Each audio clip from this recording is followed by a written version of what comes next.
मध्ये तुमच्या सगळ्यांचं स्वागत आहे.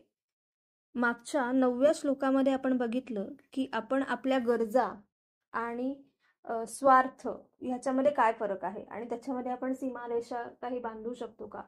एखाद्या गोष्टीची आपल्याला वाटणारी गरज आणि त्याची आपल्याला वाटणारी हव्यास ह्याच्यामध्ये काही फरक आहे का. आणि जर का आपल्याला तसं वाटत असेल तर आपण साधारणपणे कोणत्या कोणत्या मार्गाने ती पूर्ण करायचा प्रयत्न करतो. आणि ज्या वेळेला एखादी आपली वाटणारी इच्छा आपण साम दाम दंड भेद सगळे मार्ग वापरून सुद्धा पूर्ण होत नाही, तेव्हा होणारे जे दुःख आहे ते दुःख आपल्याला त्या दुःखामुळे जे एक चक्रात अडकल्यासारखं होतं, त्यातून बाहेर पाडण्याचे काही मार्ग आहेत का, या संदर्भात मागच्या श्लोकामध्ये रामदास स्वामींनी भाष्य केले होते. आता 10व्या श्लोकामध्ये ते काय म्हणतात ते बघूया.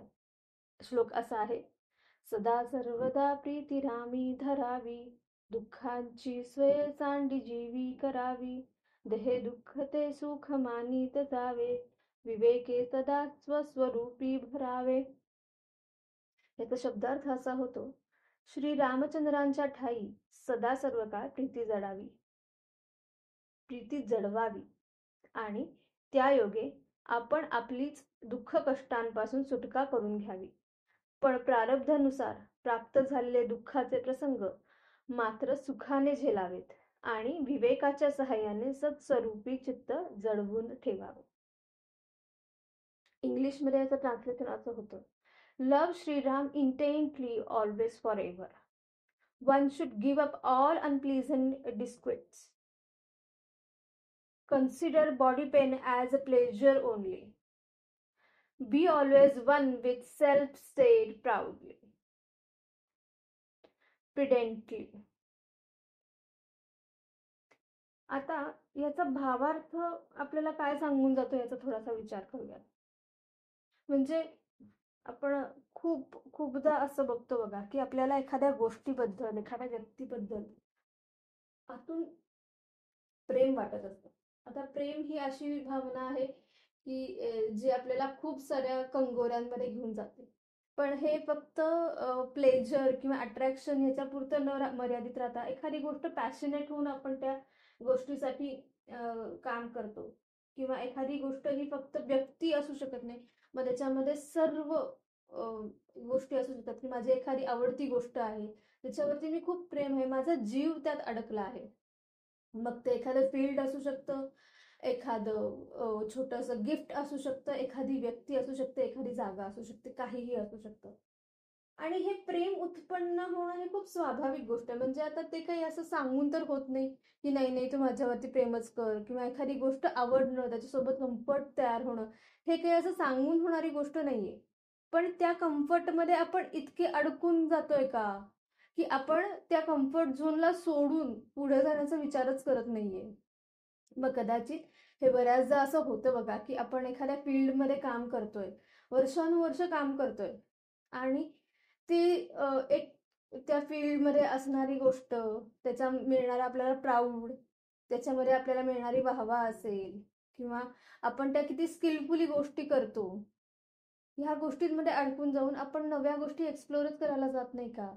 आणि काही काळानंतर जेव्हा या सगळ्या गोष्टी चेंज होतात किंवा त्याच्यामध्ये बदल येतात, तेव्हा ते बदल आपण तेवढ्याच सहजतेने स्वीकारू शकतोय का, त्या बदलांकडे आपण कोणत्या दृष्टीने बघतो, हे बघणं पण गरजेचं आहे.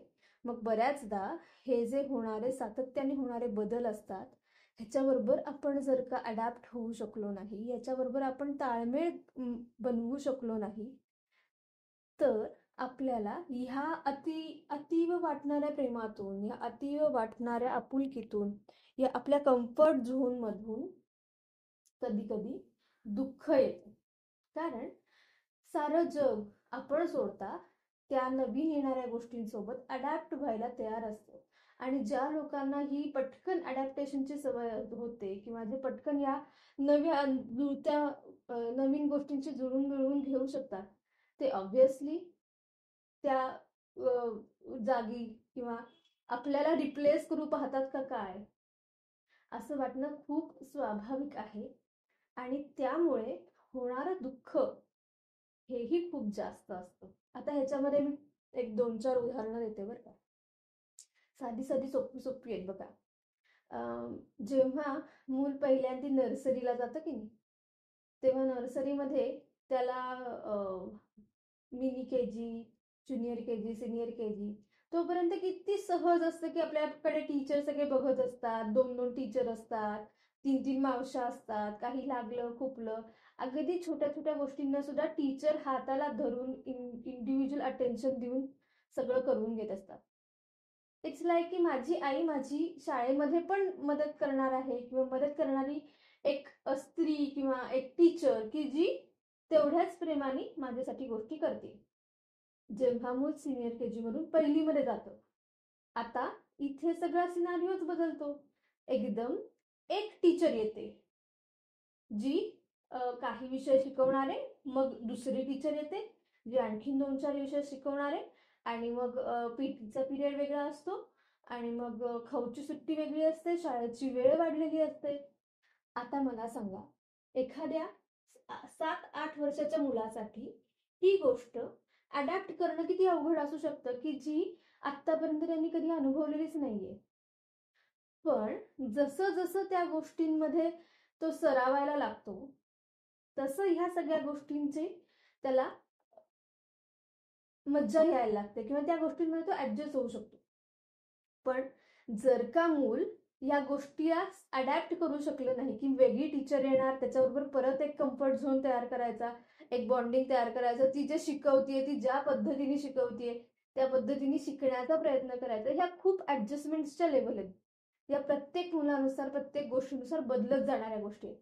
आणि जी मुलं ह्या गोष्टीला सहजपणे अडॅप्ट होतात ती मुलं त्या ह्या नवीन पॅटर्नमध्ये लवकर रुळतात. त्यांच्या येणाऱ्या कंप्लेंट्स असतील, त्यांच्या येणाऱ्या वागण्यातले अचानक होणारे बदल असतील, हे खूप कमी होताना दिसतात किंवा हे बदल सहज पालक हँडल करू शकतात. पण ज्या मुलांची ही मूलभूत ऍडजस्टमेंटची कपॅसिटी कमी असते, त्या मुलांसाठी हा शिफ्ट हा खूप मोठा असतो. आता हा जसा लहान मुलांसाठी अवघड असणारा शिफ्ट आहे, तसा पालकांसाठी सुद्धा अवघड असणारा शिफ्ट असेल की नाही हो?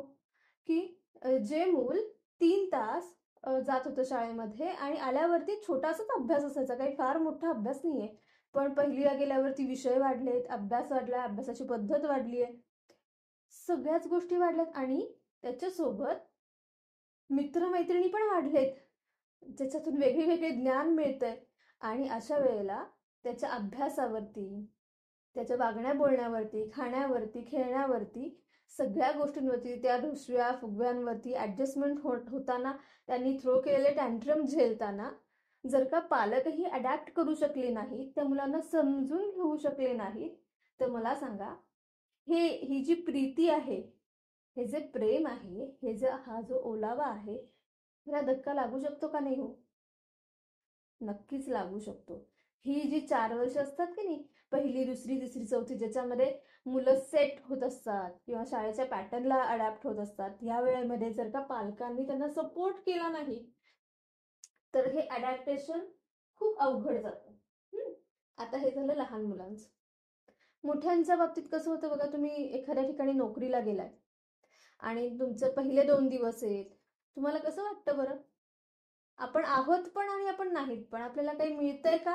आपण आपले सगळे पहिले 2-3 महिने हे ऍडजस्टमेंट मध्येच जातात. ती सिस्टीम समजून घेण्यात जातात.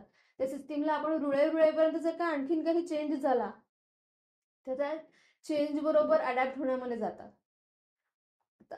आता हे जसं एखाद्या नोकरीच्या बाबतीत झालं, तसंच जेनझी असेल किंवा सगळ्या जनरेशन्स असतील, त्या जनरेशनच्या प्रत्येक गॅपमध्ये हा फरक आहे की नाही, एकदा तुम्ही ऑब्झर्व करून बघा की आपल्याला एखाद्या गोष्टीला आपल्याला एखाद्या गोष्टीला सोडावं लागतं किंवा एखाद्या गोष्टीला त्याच्यातली जे आपलं अडकणं आहे, त्याच्यातली जी प्रीती आहे, त्याच्यातलं जे प्रेम आहे, आपल्याला ज्याच्यामध्ये एकदम कम्फर्टेबल वाटतं, ती गोष्ट आपल्याला कधी ना कधीतरी सोडावी लागते आणि त्याच्यातून पुढे जावं लागतं. आणि जर का आपण ही कम्फर्ट झोन, ज्याला कम्फर्ट झोन म्हणतात, तो जर का सोडू शकलो नाही, तर आपल्याला या गोष्टीतून पुढे जाणं खूप अवघड आणि खूप त्रासदायक जातं. आणि या सगळ्यामध्ये रामदास स्वामी काय म्हणतात की अशा या बाह्य गोष्टींवरती म्हणजे व्यक्ती असेल, प्रेम असेल, खुर्ची असेल, एखादी पोझिशन असेल, एखादी वस्तू असेल, एखादी जागा असेल, कप, असंख्य वस्तू आहेत. ह्याच्यामध्ये तुम्ही तुमची प्रीती, तुमचं प्रेम, तुम्हाला स्वतःला अडकवण्यापेक्षा रामाच्या ठाई असेल किंवा जो ईश्वर आहे, तुम्ही आता कोणत्याही स्वरूपात त्याला पूजत असाल, त्याच्या ठाई जर का तुम्ही हे तुमचं प्रेम वाहिलत, हे जर का निश्चल मनाने, निर्मळ मनाने हे जर का वाहिलं, तर तिथं तुम्हाला सदा सर्व का आनंद मिळणार आहे. आता ह्याच्यामध्ये आणखीन एक त्यांनी पुढे म्हटलं आहे की त्या ठिकाणी म्हणजे ज्याला कोणाला तुम्ही मानत असाल, ज्या कोणत्या शक्तीला तुम्ही भावनेने पूजत असाल, त्या ठिकाणी जर का तुम्ही प्रीती जोडलीत, तर हे जे आत्ता मी सांगितलं की ज्याच्यामुळे आपल्याला दुःख होतं, ज्याच्यामुळे आपल्याला कष्ट मिळतात, आणि हे असे नाहीत की हे एका 5 मिनिटापुरते किंवा 10 मिनिटापुरते, की हे याचं ड्युरेशन जास्त आहे. हे सारे दुःख कष्ट कमी होतील जर का तुम्ही त्याला एका सदसद भावनेने किंवा जसं आहे तसं घेऊन त्याच्यामध्ये ऍडजस्ट करायच्या मोडमध्ये राहिलात, आणि हे सारं जे आहे या साऱ्याची एक काय त्याला म्हणतात, एक पावती असेल किंवा एक देणं असेल, हे रामाच्या ठाई. आता इथे त्यांनी रामाचा उल्लेख केलेला आहे, पण ज्या शक्तीला तुम्ही मानत असाल त्या शक्तीच्या ठाई जर की तुम्ही ठेवली, तर तुम्हाला ह्या साऱ्या दुःखांमधून, या साऱ्या कष्टांमधून बाहेर पडायला मदत मिळेल. आता ह्याच्यामध्ये आणखी पण पुढे काय ते म्हणतात की देहे दुःख ते सुख मानिते जावे. आता देहे दुःख ते सुख मानिते जावे ह्याच्यामध्ये खरं तर ना खूप छोटे छोटे कंगोर आहेत बरं का. आपण बऱ्याचदा बघतो बघा की आता सगळीकडे लिफ्ट आहेत. हं? कितीतरी वेळा आपण अगदी कॉलेजमधली मुलं सुद्धा किंवा अगदी शाळेतली मुलं सुद्धा, अरे बापरे एवढ्या जिने चढायचं, दमलो बाबा, आणि लिफ्ट बंद पडली की ते जिने चढताना जीवावरती येतं. खरंच मला सांगा, कॉलेजमधल्या मुलांनी जिम मध्ये जाऊन ते शरीर बनवायच्या ऐवजी हेच जिने, जर का 5 मजली तुमची बिल्डिंग असेल, तेच 5 मजले तुम्ही रोज चढले आणि रोज उतरले, तर खरंच त्यांचा व्यायाम होणार नाही का हो? देहाला भिजवण्यासाठी तुम्हाला वेगळीकडे कुठेतरी जाण्याची गरज पडेल का? पण जेव्हापासून ही लिफ्ट नावाचं प्रकरण आलंय, लिफ्ट करा तो जेव्हापासून आलंय, तेव्हापासून आपण हे छोटे छोटे कष्ट सुद्धा सोडून द्यायचंय. आणि त्याच्यामध्ये असं वाटतं की अरे बापरे एवढे मजले चढायचे, आता कसं होणार. ज्यांना खरंच काहीतरी प्रॉब्लेम आहे, म्हणजे सर्जरी आहेत झालेल्या, चढायचं नाहीये, अँकल फ्रॅक्चर आहे, ज्यांना खरंच मेडिकल काहीतरी प्रॉब्लेम आहे, त्यांच्यासाठी लिफ्ट वापरणं. आणि ज्यांना काही नाही, धडधाकट आहे, सगळं व्यवस्थित आहे, पायामध्ये ताकद आहे, डोळ्यामध्ये शक्ती आहे, अंगामध्ये ताकद आहे, की आपण 4 मजले 5 मजले सटा सटा सटा सटा चढू शकतो, हे जर का ताकद असताना सुद्धा आपण फक्त लिफ्ट आहे अवेलेबल, त्याची सोय आहे म्हणून त्याचा वापर करणं, आणि ज्याने सहज आपल्या देहाला कष्ट मिळणार, कष्टच आहेत हे, पण त्यांनी आपलं शरीर सुदृढ होणार आहे, ताकद वाढणार आहे, ती गोष्ट सोडून देऊन मिळणाऱ्या सवलतीच्या मागे लागणं, ह्याच्यासाठी रामदास स्वामी म्हणतात की हे जे दुःख देहाला मिळतंय, हे तुम्ही घ्या, की जेणेकरून तुमच्या ताकद, तुमच्या पायामध्ये, शरीरामध्ये ताकद आपोआप येईल. आता हे मी छोटंसं पायऱ्या चढून जाण्याचं उदाहरण सांगितलं, पण अशा बऱ्याच गोष्टी आहेत बघा, की एखाद्या गोष्टीमध्ये आपल्याला चालत जायचं म्हणलं तरी कष्टाचं वाटतं. एखादी गोष्ट आता घरामध्ये, हे फिजिकल गोष्टींच्या बाबतीत म्हणलंय. आता एखादी गोष्ट आपल्याला समजा जर का असं झालं की हा बाबा, की मला 4 गोष्टी ऍट अ टाइम करायच्या आहेत, तर मी सहज काय करते, हा हा कशाला, आता तर 15 माणसांचं जेवण करायचं ना, तर कशाला सरळ कुणाला तरी ऑर्डर देऊया. खरंच मला सांगा की हे ऑर्डर देणं किंवा हे करणं शक्य आहे, मान्य आहे, आपल्याला अफोर्डेबल आहे, जरूर करावं, पण हे किती वेळा, हाही प्रश्न आहे ना. म्हणजे आपण जर का रोज उठल्या बसता बाहेरचंच जेवण मागून जेवणार असू, तर मग आपल्याला पोटाचे आणखीन आणखीन कसले कसले आजार का बरं होणार नाहीत. ते कुठं शिजतं, कसं शिजतं, कोणत्या प्रकारच्या अन्नामध्ये शिजतं, कुठून कुठून प्रवास करत येतं, खरंच आपल्याला किती प्रमाणात माहिती असतं. अशा सगळ्या गोष्टी ज्या आपण कधी कधी आपल्या हाताने ओढवून घेतो, की आपण देहाला कष्ट नकोत या पाही ज्या करणाऱ्या गोष्टी. आता त्याच्यामध्ये आणखीन एक दुसरा अर्थ आहे बरं का. देहे दुःख ते सुख मानित जावे. आता आपण जो आधीचा शब्दार्थ बघितला त्याच्यामध्ये एक बघितलं असेल की जे प्राप्त कर्माने दुःख येतंय त्यालाही सुख मानत त्याच्यातूनही शिकत तुम्ही पुढे जा. म्हणजे काय बरं, तर आपल्याला कितीतरी वेळा खूप संघर्ष करावा लागतो. म्हणजे एखाद्या अडचणीच्या प्रसंगात आपण पडतो आणि त्या प्रसंगातून बाहेर पडताना बऱ्याचदा असं होतं की हे माझ्या बाबतीतच का व्हावं, या सगळ्या गोष्टी मीच का करायच्या. तर जर का आपण ह्याला त्रासदायक अँगलनी की हे माझ्याच बाबतीत का, मीच का करायचं, किंवा हा प्रॉब्लेम मीच का प्रत्येक वेळी सोडवायचा, मला मला माझ्यासाठी कशासाठी, ह्या सगळ्या गोष्टींमध्ये जेवढे अडकलो तेवढं त्याचा त्रास करून घेणार, तेवढं त्याचं दुःख होणार. पण हाच आलेली अडचण, आलेली समस्या जर का मी शिकण्याचा मार्ग म्हणून बघितला, चला आपण आज याच्यातून काहीतरी शिकूयात, ही गोष्ट माझ्याकडे आली आहे, ही मला काहीतरी शिकवण्यासाठी आली आहे, या अँगलने जर का आपण विचार करून बघू शकलो तर कदाचित त्या दुःखात प्रसंगांमध्ये किंवा त्या कष्टदायक प्रसंगामध्ये किंवा त्या अडचणीमधून आपल्याला स्वतःच्या उन्नतीचे मार्ग मिळू शकतात का. आता फॉर एक्झाम्पल बघा, हा कधीतरी अचानकपणे बॉस सांगतो की नाही नाही तुला उद्याला ह्या गोष्टीवरती प्रेझेंटेशन करायचंय, आणि ती XYZ व्यक्ती ही आयुष्यात कधीच प्रेझेंटेशनसाठी उभी राहिलेली नाहीये, किंवा रादर तिला त्या स्टेजवरती जाऊन चार चौघांमध्ये बोलण्याचा जास्तीत जास्त भीती वाटते. अशा व्यक्तीने जेव्हा बॉसनी आपण खूप वेळा सांगून सुद्धा ती गोष्ट नाही, आता त्या नाही सांगितलं की नाही हे तुम्हालाच करायचंय, तर त्या व्यक्तीसाठी हे संकट असू शकतं. पण ह्या संकटाला घाबरून जाऊन जर का त्या व्यक्तीने प्रिपरेशनच केली नाही, ह्या गोष्टीला संधी म्हणून घेतलंच नाही, तर तिची ही भीती कमी होईल का बरं. नक्कीच होणार नाही, रादर आणखीन वाढेल. पण हीच जी एक काय त्याला म्हणतात प्रॉब्लेम म्हणून समोर आलेली गोष्ट आहे की अचानकपणे मला प्रेझेंटेशन करायला सांगितलंय, तर हीच जर का एक संधी म्हणून बघितलं की नाही यावेळी मला माझ्या कपॅसिटीनुसार जसं जमेल तसं मी प्रेझेंट करायचा प्रयत्न करेन. मग त्याच्यासाठी पॉइंटर काढणं असेल, त्याच्यासाठी प्रेझेंटेशन बनवणं असेल, 100 वेळा ते म्हणण्याची प्रॅक्टिस करणं असेल, आरशासमोर असेल, लोकांसमोर असेल, घरातल्यांसमोर असेल, आणि सराव करून करून करून ती टेन्शन म्हणजे अति टेन्शन न घेता ती गोष्ट संधी म्हणून घेतली आणि जर का जसं येईल तसं प्रेझेंटेशन केलं, तर कदाचित त्या व्यक्तीला तिचा एखादा पॉइंट सापडू शकतो की जो तिच्या करिअरचा टर्निंग पॉइंट असू शकतो. म्हणजे असे छोटे छोटे बऱ्याच गोष्टी आहेत की ज्या आपण अडचण म्हणून किंवा मला ह्याच्यातून जमणारच नाही किंवा मीच का करायचं ह्या सगळ्या प्रश्नांमध्ये अडकून राहिलो, तर ह्या संधी, या आपल्या स्वतःच्या विकासाच्या, आपल्या स्ट्रेंथ वाढवण्याच्या संधींना आपण मुकू असं मला वाटतं. आता ह्याच्यामध्ये अजून एक की पुढची वाक्य काय म्हणतात की विवेके सदा स्वस्वरूपी भरावे.